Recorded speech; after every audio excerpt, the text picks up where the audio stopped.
Get your hashtags up, people. Get your hashtags up. We're going back 10 years. We're going back 20 years. And we are going back 30 years. And the sad thing is we were around for each of these generations. So, yes, the silver screen dudes do feel very old when we say this. Yeah. Okay. It's one of those things, guys. Nico always knows. I never do. And the shock always hits me. So, let's do it, bro. How are we going on this? 10 years not going to hit you so hard because I know for a fact you haven't seen this one, but it may shock a lot of people who are fans of the movie. 10 years old is the first Pacific Rim. Now, I know you only saw the sequel with me in cinema, and I'll be the first to say the sequel sucked. 'Twas not a good movie. But I'll also be the first to say, contrary to popular opinion, first movie's not great either.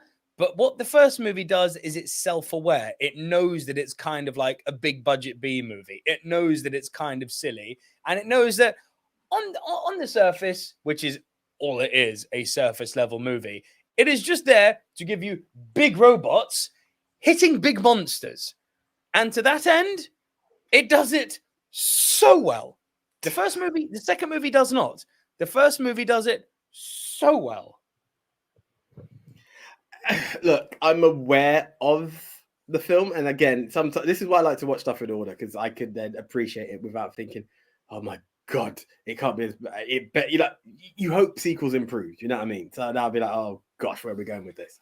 But I'm also aware of the love of it. 10 years does feel kind of fitting though. Hearing it, maybe because I know, it's been a while since I saw number 2, so yeah, maybe that. So it's a weird one that. It feels within the right bracket. Maybe the more TBTs we do, the more you start to feel like, oh, well, if that's there, that's there. So it feels kind of fitting. It's not too much of a shocker on me, this one. But yeah, I'm going to try and give it a shot one day. The 20 years, for me, there's 2 of them this week. They don't feel that, none of them feel that shocking. This may catch you off guard. I don't know, but it may also feel timely and appropriate. We've got 2 20-year-old movies this week.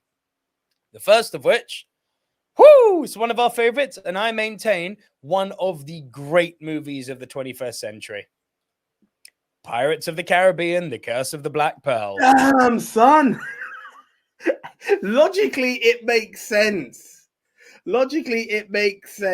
This is where my love for Keira Knightley first sparked. Yes, Elizabeth Swann. Yeah, it did. It's still AJ's very, very, very soft spot. Or anyway, no, I'm not going to make that joke. But yeah, wow. Do you know what bugs me about this? And you can call me out on it, and I hope you can. Okay, no pressure. Personally, in my head, it sounds so bad to say this, and I hesitate because I don't want to say it, and then I get called out straight away. It's been 20 years since Johnny Depp's made a good movie. Jack Sparrow being Jack Sparrow and the rest of them. And personally, I don't feel any other Pirates of the Caribbean has been as good as the first. It was nice for the cameo he done in 22 Jump Street, but what are we looking at after that? Movie or performance? Yeah, there you go. I was going to pull for Black Mass because did Blow come after this? Because Blow was I'm sure Blow came after before it. I'm sure Blow was Blow came before it. Yeah. I wonder if I'm not having a bit of a Ridley Scott has had a recession moment, and not because when Johnny's done stinkers, good Lord, they've been bad.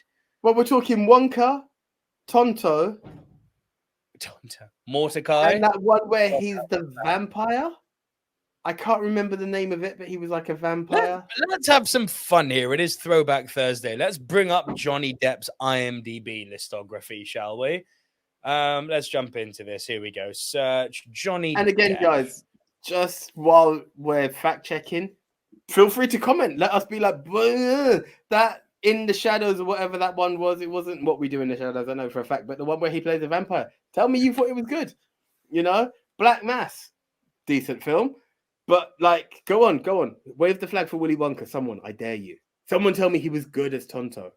I like Johnny Depp, but I can be real and say that it didn't. Sweeney Todd was before. Okay, so I'm going to start from Pirates. I think Sweeney Todd was after, but we're going to check that now. So Pirates of the Caribbean, which obviously came out July 2003. To be fair, right, same year. It's the same year, but right after that, he did Once Upon a Time in Mexico, which I liked. Secret Window came out in 2004. Finding Neverland came out in 2004. That was pretty good. Okay. The Libertine came out in 2004, which was meh.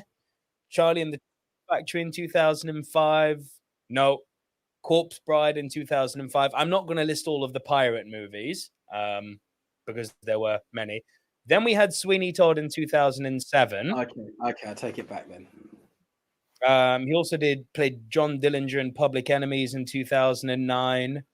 The Imaginarium of Dr. Parnassus, Alice in Wonderland, The Tourist, The Rum. Not a lot of people waving the flag for The Tourist. I know that for a fact. No, it's true. Dark Shadows, that must have been the vampire one you're talking about.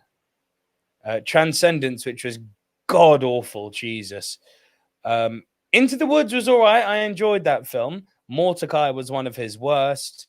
Black Mass, the performance was great. He was Alice Through the Looking Glass, terrible. Fantastic Beasts and Where to Find Them. I liked him in that. I didn't like the movie though. He was in Murder on the Orient Express. Yes, he was. He got killed. He got killed, didn't he? So look, I think it's safe to say that between Pirates of the Caribbean and now, yeah, you're spot on. Hands down, his best movie has been Pirates of the Caribbean. Yeah. Hands down. In the last 20 years, that's been his best movie. Which sucks because he's such a mega talent. So talented. But yeah.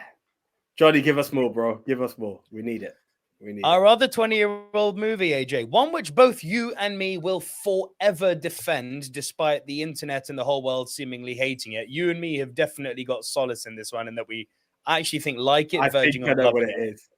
I think I know what it is. Can I take a stab? The minute you said defend, is it Troy? No. Ah, damn. Okay, go. Although, yeah, I'm with you on that one too. Much loved, much loved and defended by us completely. I adore Troy. I don't know why people don't like that movie. No, AJ, it's the one that ended a career. Sean Connery in The League of Extraordinary Gentlemen. Yeah, I feel the world was really harsh on this for no reason. Right? It's an adventure movie. There wasn't anything inherently wrong.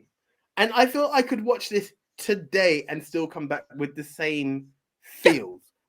No. Like Van Helsing, you want a bad Van Helsing? Go talk to Hugh Jackman.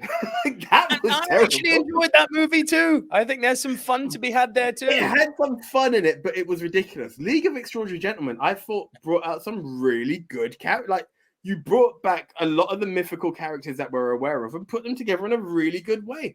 You're damn right. I will wave the flag. Like, I enjoy this film. I enjoyed it.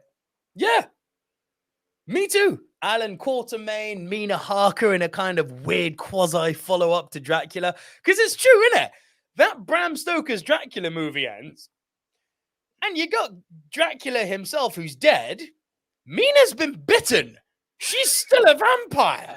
And it's like, here you go. Here's Mina as a vampire. You put Captain Nemo in there with that weird kind of steampunk, Nautilus, which I loved. Jekyll and Hyde are in there. The Phantom of the Opera in there. I'm sorry. It was fun. I don't know what people wanted from this. Did they want some sort of profound Shakespearean adventure? It's like, no. It's a borderline monster movie.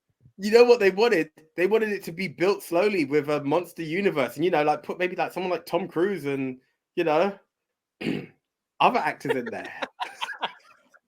Is it? Are we firing shots? Are we firing shots, bro? Is it like that? Just being real. I'm just being real. Oh, maybe throw Russell Crowe in there. No. The jokes aside, I really enjoyed this film. I really enjoyed it. Me too. Yeah, I don't get it. I don't get the hate. Nor me. Listen, Sean, rest in peace. I liked your last movie. If you're listening, I really liked your last movie. And 30 years, AJ, it's so strange what's been happening on TBT recently, because you've kind of like, while we're on a TBT section, you've referenced another movie that's then come up in a few weeks. And that's happened 2 or 3 times already. And it's happening again now. Like, because 30 years old, well, it's near and dear in some parts of your household because it's Hocus Pocus.